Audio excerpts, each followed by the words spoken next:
जय दोस्तों, मैं निज कुमार आप सभी का एग्री न्यूज के ऑनलाइन प्लेटफॉर्म पर स्वागत करता हूं। आज का हमारा टॉपिक होने वाला है वो क्लास 12 एग्रीकल्चर के जो कृषि रसायन विज्ञान है उस विषय के ऊपर होने वाला है, जिसका एक महत्वपूर्ण टॉपिक है। जो भी स्टूडेंट इस बार बोर्ड एग्जाम की तैयारी कर रहे हैं, बोर्ड एग्जाम उनको देना है, उन लोगों के लिए बहुत ही इंपॉर्टेंट होने वाला है। ठीक है, तो वीडियो को शुरू करते हैं। वीडियो को शुरू करने से पहले आप लोगों के लिए दो पंक्तियाँ हैं, जैसे कि बोर्ड एग्जाम 2024 आपको देना है इस बार। ठीक है, तो भंवर से लड़ो तुंद लहरों से उलझो। जो लहरें होती हैं, जो भयानक लहरें होती हैं, बड़ी बड़ी लहरें होती हैं, उनसे तुम उलझना होगा। कहाँ तक चलोगे किनारे किनारे, कहाँ तक चलोगे किनारे किनारे। जो अब समय आ चुका है, क्योंकि अब आपके पास ज़्यादा समय नहीं बचा है। अब बोर्ड के एग्जाम के केवल आपके 70 दिन ही बच रहे हैं। तो अब आपको क्या करना होगा, भंवर से लड़ना होगा। अगर अभी तक आप लोगों ने कुछ नहीं पढ़ा है तो आपको पढ़ना होगा। अगर अभी तक आप लोगों ने किताबें नहीं उठाई हैं तो आपको किताबें उठानी होंगी। अगर अभी तक आप लोगों ने कुछ भी नहीं पढ़ा उसे पढ़ना ही होगा और लहरों से उलझना ही होगा। लहरों का इन द सेंस, अब चाहे कितनी भी ठंडी आ जाए, कोई भी परेशानी आ जाए, कुछ भी हो, तो आपको पढ़ना ही पड़ेगा, लहरों से उलझना ही पड़ेगा। अभी तो किनारे किनारे चल रहे थे तो उससे कोई प्रॉब्लम नहीं थी, लेकिन अब किनारे किनारे चलने से कोई कार्य नहीं होने वाला है। ठीक है, इसलिए मैं बता रहा हूँ, अब आपको किनारे किनारे नहीं चलना है। अब आप लोगों के लिए मेरे साथ चलना है। ठीक है, आप लोगों को मेरे साथ ही चलना है, जिससे कि आपका अच्छा स्कोर मैं करा पाऊँ। जो भी स्टूडेंट एग्रीकल्चर के हैं उन लोगों के लिए बहुत ही बेहतरीन तरीके से कृषि रसायन विज्ञान में आज से शुरू करने वाला हूं। इससे पहले मैंने पिछली बार कुछ शॉर्ट वीडियो बनाई थी, ठीक है, शॉर्ट नोट्स के, लेकिन इस बार कुछ जो इंपॉर्टेंट टॉपिक हैं उनकी मैं डिटेल में वीडियो आपके लिए प्रोवाइड कर रहा हूँ। बाकी इसके अलावा भी जो भी चैप्टर रह जाएंगे उनको मैं कवर करूंगा। ठीक है, बाकी इंपॉर्टेंट क्वेश्चन तो कंटिन्यू चलते ही रहेंगे आपके, जो आपके चलते हैं डेली सुबह 7 बजे। ठीक है, जिस दिन तुम्हारी कोई नई वीडियो आनी होती है उस टाइम पर, उस दिन उससे रोक देता हूं। बाकी आपका वो कंटिन्यू ही चलेगा डेली सुबह 7 बजे, जिसमें कि आपके 30 क्वेश्चन होते हैं, सभी आपके MCQ अति निश्चित सभी कवर हो जाते हैं। ये आपके लॉन्ग क्वेश्चन कवर करने के लिए इनफ रहेगा। ठीक है, वीडियो को शुरू करते हैं। देखिए, हमारा जो पहला आज का चैप्टर होने वाला है उस चैप्टर का नाम है संयोजकता का इलेक्ट्रॉनिक सिद्धांत, यानी कि इलेक्ट्रॉनिक थ्योरी ऑफ वैलेंसी। जो संयोजकता होती है उसका सिद्धांत जो है इलेक्ट्रॉनिक, ये हमारा चैप्टर होने वाला है। तो चैप्टर अच्छी तरीके से देख लीजिएगा।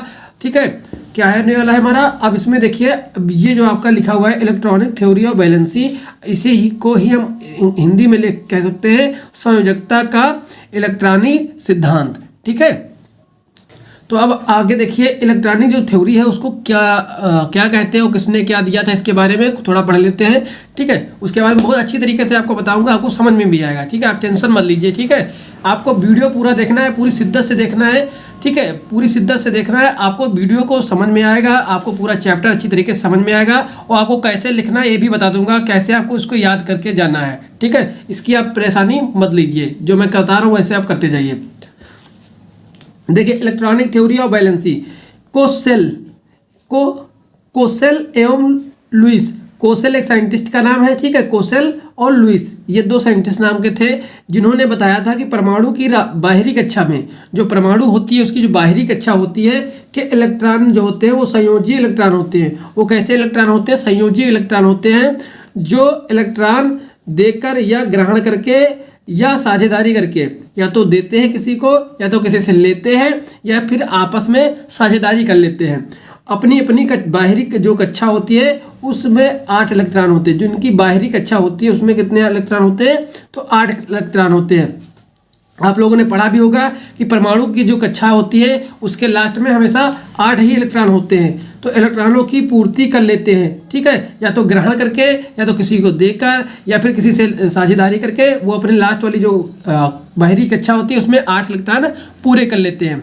ठीक है, तो अब आपको बता दें परमाणु क्रमांक जो आपको पास आया है, तो इसके बारे में थोड़ा और जान लेते हैं। ठीक है, जैसे कि तुम्हारा जो कोई अणु होता है, अब देखे होंगे, मान लीजिए मैं ले लेता हूँ सोडियम को। हमारा जो सोडियम होता है, ठीक है, सोडियम जो है, सोडियम के 11 नंबर होता है, इसका परमाणु क्रमांक होता है hydrogen, helium, lithium, beryllium, boron, carbon, nitrogen, oxygen, fluorine, neon, sodium. ठीक है, ये आपको बताया था 30 तक कम से कम, इसे याद कर लेना।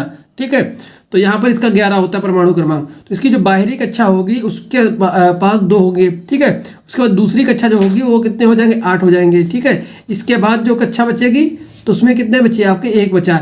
यानी कि इसके पास तो पहली कक्षा तो इसकी पूरी हो गई, 2 होती है हमेशा कक्षाएं, 2 8 8 में चलती हैं, ठीक है। ठीक है, 2 8 फिर 18 फिर 8, लास्ट में कुल मिला के आपके 8 ही बचते हैं, ठीक है। तो इस प्रकार से पूरी प्रोसेस चलती रहती है। तो इसकी लास्ट कक्षा अगर देखें यहाँ पर सोडियम की, तो 2 8 प्लस 1 बच रहा है, क्या 1 बच रहा है। तो एक जो है ये कक्षा इसकी नहीं होगी। अब इसके पास 1 बच रहा है, या तो ये 7 लेगा, क्योंकि लास्ट में होने कितने चाहिए, 8 ही होने चाहिए। आपको मैंने यहाँ पर बता दिया है कि 8 ही होते हैं, क्योंकि ये कैसे का पूर्ण करते हैं। अब यह किसी से लेगा या फिर किसी को देगा। ये इसके पास 1 है, तो बताओ इसे लेने में आसान है कि देने में आसान है, क्योंकि भाई लेगा तो कितना इसके पास होना चाहिए, 7 इस तरह होना चाहिए। और अगर किसी को दे देता है तो केवल 1 ही देगा। तो यहाँ पर क्या करेगा, ये दे देगा। ये किसी को जब दे देता है अपना इलेक्ट्रॉन, 1 इलेक्ट्रॉन जब किसी को दे देगा तो वो किस में हो जाएगा, प्लस में हो जाएगा, ठीक है। वो किस में हो जाएगा, प्लस में हो जाएगा। उसके ऊपर चार्ज आ जाएगा प्लस का, तब जाके उसकी लास्ट कक्षा जो होगी उसके 8 रहेंगे। यानी कि जो एक ये है, ये किसी को दे देगा, तो उसके बाद कितनी बचेंगे, 2 कक्षाएं बचेंगी, जिसमें एक उसकी कक्षा पूरी, दूसरी भी कक्षा पूरी, और दूसरी कक्षा की लास्ट जो होती है इसकी, उसमें 8 इलेक्ट्रॉन अपने आप ही आ जाएंगे आपके। तो इससे क्या होगा, ये अपनी कक्षा में 8 इलेक्ट्रॉन मेंटेन कर लेगा। यही होती है आपकी जो है संयोजकता का इलेक्ट्रॉनिक सिद्धांत, ठीक है। अब नेक्स्ट इसके आगे समझो, थोड़ा सा और है इसमें, ठीक है। ये आपको समझ में, आई होप समझ में आ ही गया होगा। आप समझिए, अक्रिय गैस, अक्रिय गैसें कुछ होती हैं जो क्रिया नहीं करती हैं, अक्रिय होती हैं, या इन्हें उत्कर्ष गैसें भी कहते हैं। क्या कहते हैं, उत्कर्ष गैस। इंपॉर्टेंट है, बहुत ही ज़्यादा इंपॉर्टेंट है, मंडलीप की आवर्त सारणी में इससे क्वेश्चन पूछे जाते हैं। अक्रिय गैसें, इसे उत्कर्ष गैस भी कहते हैं। गैसों के बाहरी कक्षा में स्थायी इलेक्ट्रॉन रहते हैं, स्थायी इलेक्ट्रॉन रहते हैं। यानी कि इसका कहने का मतलब है कि जो अक्रिय गैस होती है, इनकी जो बाहरी कक्षा होती है, इसमें सदैव ही इनके जो है 8 ही इलेक्ट्रॉन होते हैं, ठीक है। 8 ही इनमें सदैव होते हैं। लेकिन इससे पहले मैंने जो तुमको बताया था उसमें देखो इलेक्ट्रॉन स्थायी नहीं थे, या तो दिए थे या तो लिए थे। यानी कि वो सोडियम का जो 1 था वो दिया था किसी को, तब जाके उसके 8 हो पाए थे, ठीक है। या फिर वो किसी को लेगा तभी हो पाएंगे, ठीक है। ये दोनों चलता है। लेकिन यहाँ पर अक्रिय गैसों में क्या होगा, इनमें स्थायी रूप से ही 8 होंगे। और यहाँ पर एक एग्जाम्पल आपको ध्यान और रखना है। देखो इसके अंदर सारे इंपॉर्टेंट ही क्वेश्चन छिपे हैं। हीलियम को छोड़कर, अब हीलियम को छोड़कर, क्योंकि इसकी बाहरी कक्षा में केवल 2 ही इलेक्ट्रॉन होते हैं। जब हीलियम का आपको पता है, हाइड्रोजन हीलियम क्या होता है, हीलियम जो होता है, हीलियम का परमाणु क्रमांक 2 होता है, इसीलिए इसकी कक्षा में 2 ही होते हैं। यानी कि इसकी बाहरी कक्षा भी यही है और पहली कक्षा भी यही है, इसलिए इसमें जो है हमेशा 2 ही होते हैं इलेक्ट्रॉन बाहरी कक्षा में। तो इसको छोड़कर बाकी जितने भी अक्रिय गैस है सबकी में 8 स्थायी रूप से रहते हैं। नेक्स्ट आगे चलते हैं। यहाँ पर आप देख सकते हैं अक्रिय गैसें कुछ दी गई हैं, तो इसमें आपको क्लियर बता दूं, सभी को आपको याद नहीं करना है, ठीक है। आपको याद तो मैं करा दूंगा, ठीक है, याद तो मैं आसानी से आपको करा दूंगा, लेकिन इनके परमाणु क्रमांक फिर इलेक्ट्रॉनिक विन्यास ये आपको ज़्यादा इलेक्ट्रॉन नहीं याद करना है, ना ही बोझ लेना है कुछ। आपको मैं वैसे बता रहा हूँ, वैसे करिए आप। देखिए हीलियम है, नियोन है, आर्गन है, क्रिप्टॉन है, और जीनॉन है और रेडॉन है। ये आपकी अक्रिय गैस हैं। तो इनको तुमको याद रखना है। कैसे इनको याद रखना है, हीना, नीना और करीना के एक्शन है रंगीन। कैसे, हीना, नीना और करीना, यहाँ से रखना करीना के एक्शन, यहाँ पर के लगाना है वो साइलेंट है, के एक्शन जैक्शन नहीं होता है, एक्शन है रंगीन, ठीक है। ऐसे करके इनको याद रख लेना है, हीना, नीना और करीना के एक्शन है रंगीन, ठीक है। ऐसे इसको याद कर लेना है।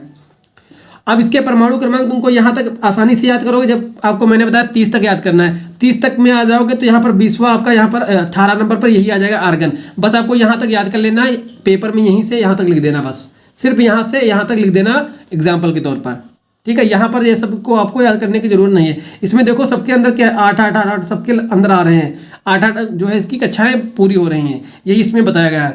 नेक्स्ट इसमें थोड़ा देखिए आप, परमाणु अपनी कक्षाओं में बाह्य इलेक्ट्रॉनों में इलेक्ट्रॉनों की पूर्ण करने के लिए 3 विधियों का बंध बनाते हैं। देखो पूरा करने के लिए 3 प्रकार से बंध बनाते हैं, वो कौन कौन से देख लेते हैं आगे। अब देखो यहाँ पर जो बंध बनते हैं वो 2 प्रकार से बनते हैं, कौन कौन से वो देख लेते हैं। एक तो बंध होता है वो कैसा होता है, एक होता है वैद्युत संयोजकता, जिसमें वैद्युत संयोजकता जिसे बोलते हैं इलेक्ट्रोवैलेंसी, एक इस प्रकार का होता है। एक आपका यहाँ पर देख रहे होंगे, आपका नीचे आ गया है, कोई बात नहीं, अभी आगे दिखा देंगे। तो एक आपका हो जाता है वैद्युत संयोजकता, जिसमें क्या होता है कि या धातु अधातु के मध्य, यहाँ पर पॉइंट नोट करिए, यहाँ पर क्या होता है जब वैद्युत में क्या है, एक धातु है और एक अधातु है, धातु एक अधातु के मध्य बनता है, तो यह संयोजक बंध बनाने के लिए एक परमाणु इलेक्ट्रॉन दूसरे परमाणु को इलेक्ट्रॉन देकर, देखो एक परमाणु क्या है, दूसरे परमाणु को जब इलेक्ट्रॉन देता है तो आपको मैंने बताया वो धनावेशित हो जाता है। कैसा? धनावेशित हो जाता है। इसको हाईलाइट करके मैंने ऑलरेडी लिखा हुआ है। ये क्या होता है? धनावेशित हो जाता है। एक इलेक्ट्रॉन दूसरे को दे देगा तो क्या होगा? धनावेशित हो जाएगा। वहीं पर दूसरा परमाणु जो ग्रहण करने वाला होता है वो ऋणावेशित हो जाएगा, उसके ऊपर नेगेटिव चार्ज आ जाएगा। जैसे कि एग्जाम्पल में आपको दिखाया गया है कि देखिए सोडियम होता है, सोडियम की मैंने बताया था पहली कक्षा 2, दूसरी कक्षा में 8 हो जाएंगे और लास्ट में बचेगा 1, क्योंकि इसका परमाणु क्रमांक 11 होता है, 2 8 1 बचेगा। ठीक है, तो 1 हो गया प्लस। अब ये जो इसके पास है तो ये क्या है, ये क्या करेगा, ये देगा किसी को, जब देगा तो इसके ऊपर क्या आएगा? प्लस का चार्ज आएगा। वो आपको यहाँ पर दिख रहा होगा, दिख रहा है आपको? इसको ये क्या किया, अपना जो है 1 दे दिया है क्लोरीन को। अब क्लोरीन के पास क्या है, देखो यहाँ पर क्लोरीन का परमाणु क्रमांक होता है 17। कितना होता है? परमाणु क्रमांक होता है 17। इसको आपको ऐसे समझा दूं, परमाणु क्रमांक इसका होता है 17। ठीक है, ये याद रखना, परमाणु क्रमांक होता है 17। तो पहली कक्षा में 2 आ जाएंगे, दूसरी कक्षा में 8 आ जाएंगे, लास्ट में जो बचेंगे वो 7 बचेंगे, लास्ट में 7 बचेंगे। अगर इसको 1 मिल जाता है तो इसकी कक्षा पूरी हो जाएगी क्लोरीन की। तो ये क्या करेगा, कहेगा सोडियम भैया, ये सोडियम भैया हमें 1 इलेक्ट्रॉन दे दो। ठीक है, ये कहेगा सोडियम भैया हमको 1 इलेक्ट्रॉन दे दो। तो ये क्या करेगा, कहे चलो ले लो क्लोरीन बहनी, नहीं ठीक है, तो इसको दे देगा। जब इसको 1 दे देगा तो ये क्या होगा, अब ये क्या हो जाएगा, सोडियम हो जाएगा धनावेशित। अब ये भाई किसी को दिया है दान में, किसी को कुछ देगा तो क्या करेगा, हाँ हम प्लस में हैं। ठीक है, यानी उसके पास है तो यानी प्लस में है। ठीक है, इसीलिए इसके पास क्या आ जाएगा, प्लस में आ जाएगा। वहीं पर क्लोरीन क्या हो जाएगा, क्योंकि वो लिया है, यानी कि कर्जे में, जो कर्जे में होता है वो हमेशा क्या करता है, दबके चलता है ना। तो ऐसे समझो, वो क्या करता है, हमेशा दबके चलता है, यानी कि वो थोड़ा उसके मतलब कि जिससे वो धन लिया होगा, उधार लिया होगा, वो क्या होगा, उससे वो कहीं मिलेगा उसको, हाँ भैया राम राम ऐसा करेगा ना। तो ऐसे थोड़ा कोरिलेट करिए, तो वो क्या हो जाएगा, ऋणावेशित हो जाएगा। इसीलिए क्लोरीन जो होता है वो ऋणावेशित हो जाती है, और आपका सोडियम जो होते हैं, सोडियम भैया वो प्लस में हो जाते हैं। तो ये आई होप आपको समझ में आ गया होगा। और दूसरी चीज यहाँ पर जो इंपॉर्टेंट है वो धातु और अधातु के मध्य होता है। ये दोनों इंपॉर्टेंट है, इसमें एक धातु होगी और एक अधातु होगी। यहाँ पर सोडियम एक धातु है और क्लोरीन आपकी एक अधातु है।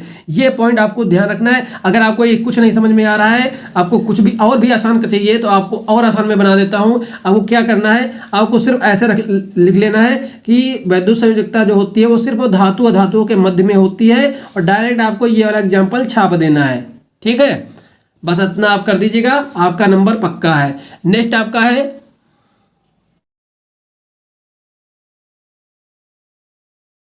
चैनल को सब्सक्राइब करो पहले, हाँ जल्दी करो। मुझे पता है कि आप लोग नहीं करते, वीडियो देखते हो लेकिन सब्सक्राइब नहीं करते। ये लाल कलर का बटन नहीं से दबाओ, जल्दी दबाओ, जल्दी दबाओ, फिर मैं शुरू करूँ। दबा दो जल्दी, दबा दिया, घंटी में दबा देना। ठीक,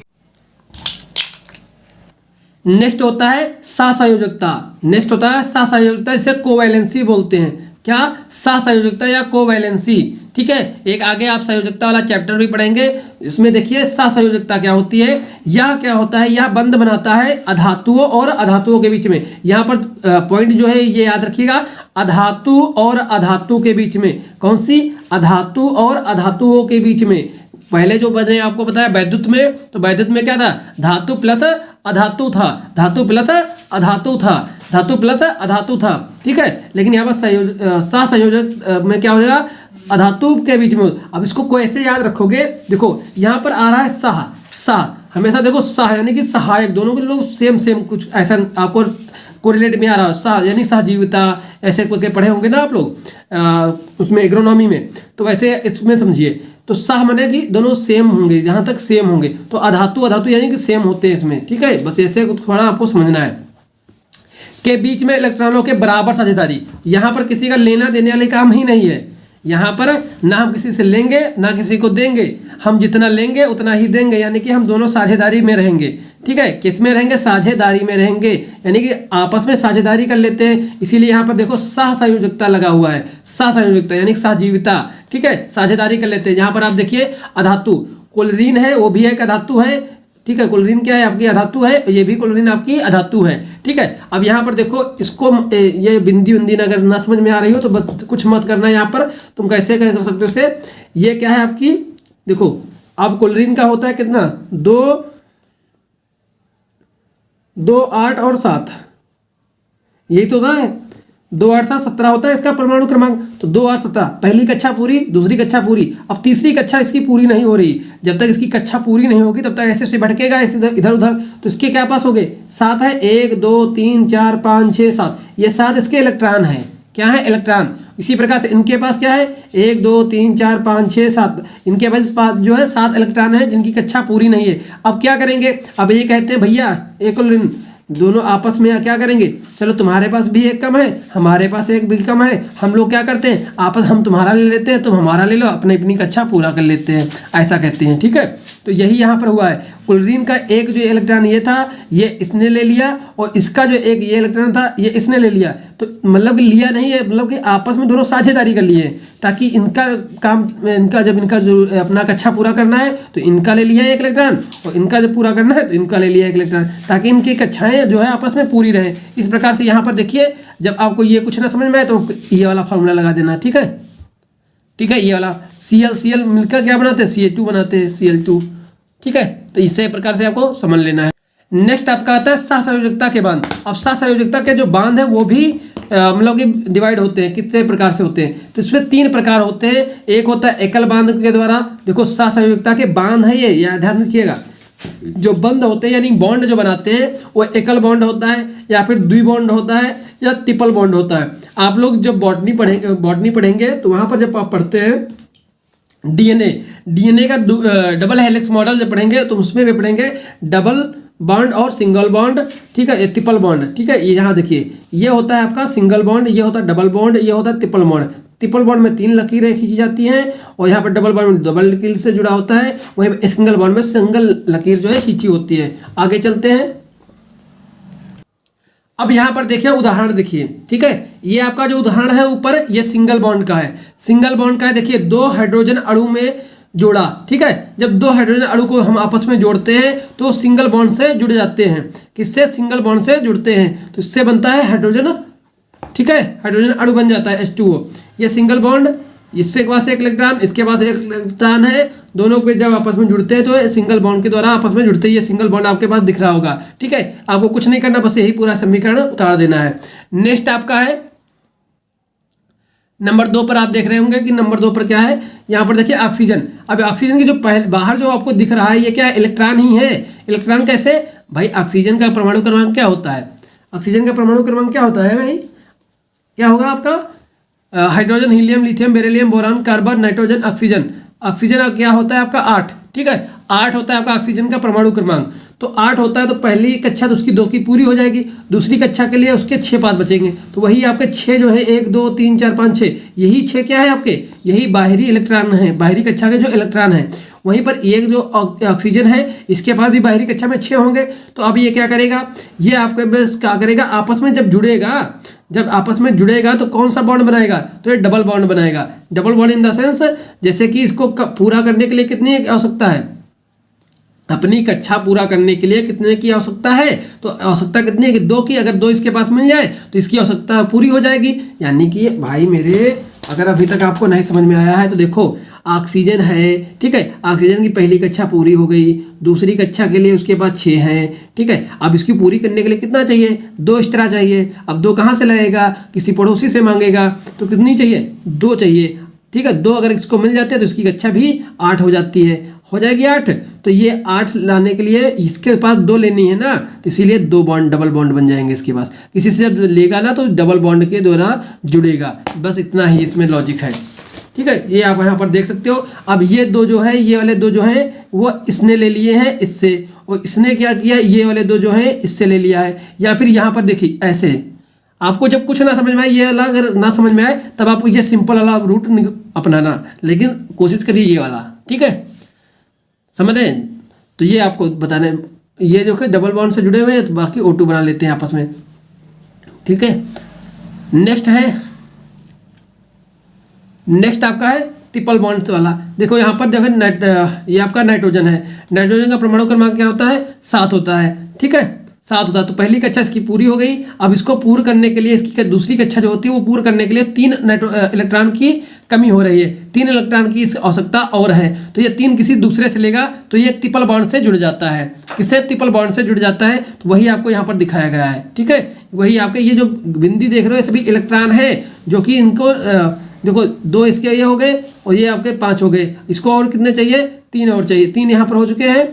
ठीक है, तो यहाँ पर इसको 5 और चाहिए।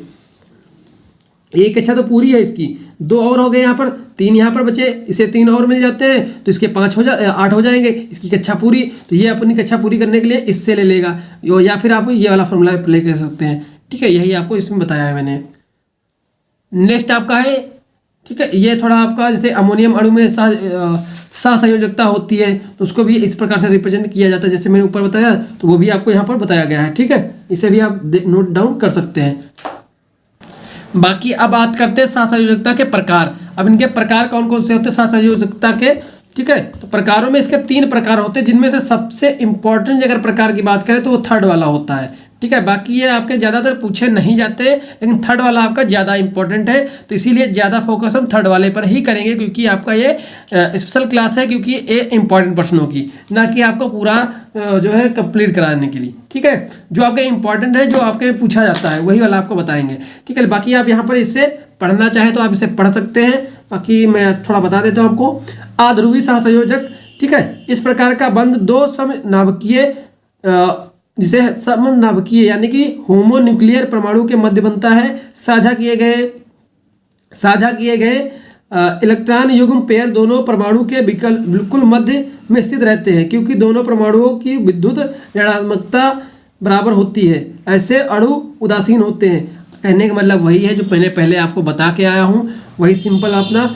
ठीक है, अब बस थोड़ा उसमें और जोड़ दिया गया कि उसके मध्य में स्थित होते हैं, ये है वो है सब चीज़ें। ठीक है, वो आपको थोड़ा इसमें और अच्छा डिटेल से पढ़ लेना है। ठीक है, ज़्यादा इसमें आपको परेशानी वाली बात है नहीं। ठीक है, कहने का मतलब जो मैंने पहले बताया था इसकी डबल बॉन्ड से जुड़े होते हैं ये सब चीज़ें, वही आपको यहाँ पर बताया है। ठीक है, सिर्फ इसमें क्या है, ये क्या बताया कि सम एक ही नाभिकीय होते हैं, मतलब एक ही नाभिक वाले होते हैं, मतलब सेम होते हैं। ठीक है, ये जोड़ दिया इस तरह पॉइंट। ठीक है, और दूसरी चीज़ में क्या बताया गया, क्योंकि दोनों परमाणु की विद्युत ऋणात्मकता होती है, यानी कि ये भी आपके ऋणात्मक होते हैं, ये भी आपके ऋणात्मक होते हैं। ठीक है, इस पे देखो नेगेटिव चार्ज होता है, इस पे भी नेगेटिव चार्ज होता है, यही आपको अब इसमें बताया है। नेक्स्ट आता है आपका ध्रुवीय सहसंयोजकता। ठीक है, ये क्या होती है ध्रुवीय सहसंयोजकता, आप इसको समझिए। इसमें क्या है, जब 2 परमाणु के बीच साझा करने वाले इलेक्ट्रॉन दोनों परमाणुओं के मध्य में न स्थिर होकर, जो परमाणु होता है उसके मध्य में न स्थिर होकर एक परमाणु की अपेक्षा दूसरे परमाणु की ओर अधिक आकर्षित होते हैं। यानी कि इसमें एक तो 2 परमाणु होते हैं, एक दूसरे की अपेक्षा जो है अधिक आकर्षणीय होते हैं, मतलब कि एक दूसरे को आकर्षित करके जो है युग्म बनाते हैं। ठीक है, जोड़े बनते हैं। ठीक है, देखो तब ध्रुवीय सहसंयोजकता बंध बनाते, तब जो होता है वो बंध ध्रुवीय सहसंयोजकता होती है। बस आपको इतना याद रखना। ठीक है, इतना। ठीक है, अब देखो इसका कहने का मतलब ये है, एक कोई होगा, ठीक है, परमाणु, एक दूसरा कोई परमाणु होगा। ठीक है, इन दोनों के बीच में आकर्षण होगा, आकर्षण से होता है, उसके बाद जो है एक ये बनाते हैं। ठीक है, अब इनके बीच में जो बंध बनने वाला है वो जो होता है उसी को बोलते हैं हम क्या, ध्रुवीय सहसंयोजकता बंध। एक दूसरे को आकर्षित करे। देखो जब भी प्लस माइनस होते हैं, आप देखे होंगे तार में क्या होता है, प्लस माइनस होता है, आपस में आकर्षित होते हैं दूसरों को अगर। ठीक है, इसी प्रकार से बॉयज एंड गर्ल्स, ठीक है, आपस में आकर्षित होते हैं, उसी प्रकार से ये भी वाला पूरा कॉन्सेप्ट इसी से रिलेटेड है। देखो अब देखो यहाँ पर, ऐसी स्थिति में इलेक्ट्रॉन से दूर वाले परमाणु धनावेशित होते हैं। जो दूर होते हैं, जो से दूर होते हैं वो क्या होते हैं, जो इलेक्ट्रॉन से दूर होते हैं, ऐसे स्थिति में इलेक्ट्रॉन से दूर वाले परमाणु धनावेशित होते हैं और इलेक्ट्रॉन के निकट वाले परमाणु ऋणावेशित होते हैं। ठीक है, जो परमाणु के निकट होता है इलेक्ट्रॉन वो ऋणावेशित होता है, धनावेशित होता है। वहीं पर जो परमाणु से दूर होते हैं, अब जो निकट वाले हैं ना वो आपके क्या होंगे, वो परमाणु ऋणावेशित होते हैं। दूर वाले जो होते हैं वो धनावेशित होते हैं, वहीं पर निकट वाले की अगर बात करें तो वो ऋणावेशित हो जाते हैं। ठीक है, ऐसे अणुओं में द्विध्रुवी आघूर्ण होता है। ठीक है, ये थोड़ा सा था, आपको इसको थोड़ा पढ़ लेना। उस जो मैंने आपको बताया पहले, ये दोनों जो है आपको थोड़ा जब पेपर हो तो आप इसको देख के जरूर जाएगा। ठीक है, बाकी आपका जो सबसे इंपॉर्टेंट आता है इसका एग्जाम्पल पढ़ लेना थोड़ा। देखिए क्या है, हाइड्रोजन और आपका क्लोरीन, ये आपस में देखो इसका पास एक है और इसके पास क्या है, इसके पास एक की कमी होती है, इसके पास जो है एक की कमी होती है क्योंकि इसकी बाहरी कक्षा में कितने होते हैं, 7 होते हैं, यानी कि इसकी 2, 8 और 7, ठीक है। बाहरी कक्षा में एक कम होता है क्लोरीन के, वहीं पर हाइड्रोजन के पास एक की कमी होती है। तो ये दोनों पर क्या करते हैं, आपस में जब मिलते हैं तो बनाते हैं ध्रुवीय सहसंयोजकता बॉन्ड बनाते हैं, ठीक है, इसी को बोलते हैं। तो ये तो आपका उसका। अब जो सबसे इंपॉर्टेंट आने वाला है, जो सबसे बार बार पूछे जाने वाला है प्रश्न आप लोगों में, इससे 2-4 नंबर आपके आसानी से बन जाते हैं, जो आपका है उपसहसंयोजकता कोऑर्डिनेट वैलेंसी क्या होती है, ये सबसे इंपॉर्टेंट है, ये पूछी जाती है आप लोगों में। देखो केवल एक परमाणु दूसरे परमाणु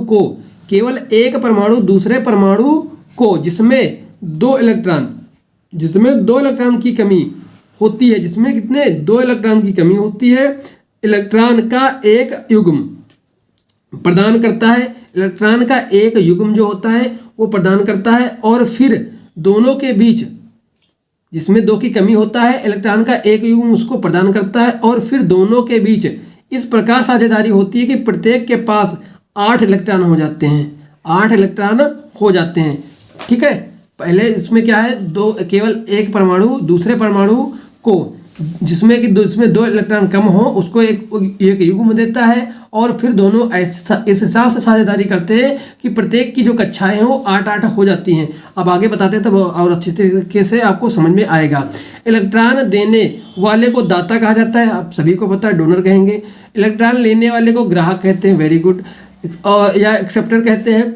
इस प्रकार के युग्म को एकांकी युग्म कहते हैं, ये इंपॉर्टेंट है। इस प्रकार का जो युग्म होता है इसको एकांकी युग्म कहते हैं। दाता बॉन्ड को तीर के द्वारा दर्शाया गया है, निशान से प्रकट करते हैं। जो दाता होता है उसको तीर से प्रदर्शित करते हैं। कभी कभी जब आप रिएक्शन पढ़ोगे वहां पर कभी कोई तीर से ऐसे रिप्रेजेंट होता है, ये कौन होता है, दाता होता है। इस प्रकार के बॉन्ड में बने यौगिक जल के आविलीय होते हैं। कैसे होते हैं, आविलीय। अब ये देखो यहाँ से एक क्वेश्चन बन गया, अब ऐसे क्वेश्चन बनेगा, उपसहसंयोजकता वाले बने यौगिक उपसहसंयोजकता से बने यौगिक जल में होते हैं, आविलय विलय, इस प्रकार से। ये देखो यहाँ पर से एक पॉइंट बन गया तुम्हारा, ठीक है, ये इंपॉर्टेंट पॉइंट है आपका। इस प्रकार के बॉन्ड से बने यौगिक जल में आविलय होते हैं, ठीक है, आविलयशील होते हैं या फिर आविलय होते हैं। अब इसका एग्जाम्पल आप लोग देख लीजिए। सॉरी अभी तक आप लोग को दिखा नहीं होगा, इसके लिए मैंने भी ध्यान नहीं दिया, लेकिन अब आपको दिख रहा होगा, कोई बात नहीं, एक बार फिर से बता देते हैं आप लोग को। तो यहाँ पर क्या होते हैं, ये जो दाता होते हैं उनको तीर से दर्शाते हैं और प्रकट करते हैं, या फिर इस प्रकार के जो बॉन्ड होते हैं वो बनने वाले यौगिक जो होते हैं इस प्रकार के बॉन्ड से, तो वो क्या होते हैं, आविलीयशील होते हैं, यानी कि जल में घुलनशील नहीं होते हैं, जल में विलय नहीं होते हैं। एग्जाम्पल देखिए, ये आपका क्या है, नाइट्रोजन है, ठीक है, और इसके बाद जो आपका हाइड्रोजन है, ठीक है। तो ये क्या है, अमोनियम आयन है, जो अमोनियम होता है उसका, ठीक है, उसके आयन है, उसको जो है इसमें तोड़ा गया है। देखो इस प्रकार से नाइट्रोजन इसमें, इसके बाद जो है एक अणु होता है, ठीक है, इसके पास एक इस अणु के हाइड्रोजन जो अणु है इसके पास 1 इलेक्ट्रॉन है, इसके पास 1 इलेक्ट्रॉन की कमी है, इसके पास 1 की है, तो आपस में ये जो है साझा करते हैं, ठीक है, आपस में साझा कर ले। यहाँ पर देखो ये और आसानी से समझ में आएगा, ठीक है, क्योंकि इसमें बिंदी और क्रॉस थोड़ा डाउट होता है समझने में, लेकिन इससे आपको और अच्छे से क्लियर आएगा, ठीक है। ये नाइट्रोजन है, नाइट्रोजन की आपकी 1 से जुड़ा 1 हाइड्रोजन, फिर इससे जुड़ गया, इससे जुड़ गया। अब ये जो हाइड्रोजन था, ये हाइड्रोजन जो है इसने इसको दिया है, क्या दिया है, एक युग्म दिया है। अब इसमें नाइट्रोजन के आपका परमाणु क्रमांक कितना होता है, 7 होता है, और 7 जब होता है इसके यानी कि नाइट्रोजन की संयोजकता कितनी हुई, 3 हुई, 3 की आवश्यकता है, यानी कि इसकी संयोजकता कितनी, 3 हुई। तो ये एक पाया गया इससे, एक इससे पाया गया, एक इससे, यानी कि इसकी संयोजकता पूर्ण हो गई। ये और जो हाइड्रोजन है इसकी भी संयोजकता एक से सबसे पूर्ण हो गई, ठीक है। अब यहाँ पर देने वाला कौन बना, ये आपका हाइड्रोजन बन गया। अगर आपको ये वीडियो नहीं समझ में आ रही है स्पेशली ये वाला टॉपिक, तो इससे दोबारा देख लीजिएगा, बाकी आगे मैं बता रहा हूँ बस वो वाला कर लीजिएगा, बाकी आपका काम हो जाएगा, ठीक है। अगर आपको ये एग्जाम्पल नहीं समझ में आया कोई बात नहीं, दूसरा एग्जाम्पल मैं बताऊंगा उसे समझ लीजिए।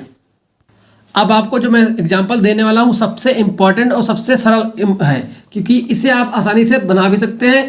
पहले वाला जो मैंने आपको बताया शायद उसमें सभी को समझ में ना आया हो, ठीक है, लेकिन ये आपको सभी को समझ में आसानी से आ जाएगा। हाइड्रोजन पेरोक्साइड उपसहसंयोजकता, ठीक है, ये होता है। देखो इसमें हाइड्रोजन के पास 1 इलेक्ट्रॉन। फिर ऑक्सीजन के पास कितने की कमी है, 1 2 3 4 5 6 की कमी है, कितने 6, इसके बाद 6 है, ठीक है। या फिर इसको 2 मिल जाए, या फिर क्या करेगा, इसको 2 मिल जाए, या फिर ये किसी को देगा। तो ये आप क्या हुआ, प्लस ये आपका हाइड्रोजन एक और मिल गया है यहाँ पर, ठीक है। यहाँ पर देखो अब क्या हुआ, अब इसको क्या बनाना है, जल बनेगा, इससे क्या बनेगा, जल। तो ये क्या करेगा, ये देखो यहाँ पर हाइड्रोजन है, ठीक है, इसका एक जो था इलेक्ट्रॉन, ये ऑक्सीजन के जो है 6 थे वो आपके यहाँ पर नजर आ रहे होंगे, सॉरी हाँ आपके 6 जो है वो नजर आ रहे होंगे आपको इलेक्ट्रॉन। वहीं पर हाइड्रोजन के 1 इलेक्ट्रॉन ये वाला आपको नजर आ रहा होगा। अब देखो अब हाइड्रोजन क्या किया है अपना जो है, यहाँ पर आप लोग देख पा रहे होंगे कि हाइड्रोजन जो है, एक मिनट, जो हाइड्रोजन जो है, हाइड्रोजन की जो है इसकी इसको जरूरत की कितने, 2 की कक्षा पूर्ण करने के लिए।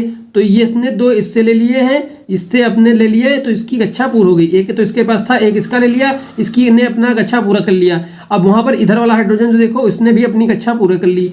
यहीं पर अगर देखो ऑक्सीजन को देखो 2 2 4 2 6 1 2 3 4 5 6 7 8, इसने भी अपनी कक्षा पूरी कर ली है इन दोनों से लेकर। तो यही हमारा क्या होता है, उपसहसंयोजकता बॉन्ड होता है, जिसमें 2 युग्म जो है अपने आपस में शेयर करते हैं, आपस में इलेक्ट्रॉन शेयर करते हैं और इस प्रकार से साझेदारी करते हैं कि सभी की कक्षाओं में 8 इलेक्ट्रॉन हो जाएंगे। तो यहाँ पर आपके सभी की कक्षाओं में 8 इलेक्ट्रॉन आ चुके हैं, ठीक है।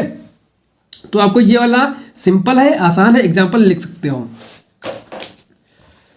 अब सबसे लास्ट और आज का अंतिम पड़ाव है इस चैप्टर का, तो आप देख लीजिए और ये टेबल आपको रट लेना है हर हाल में, ठीक है।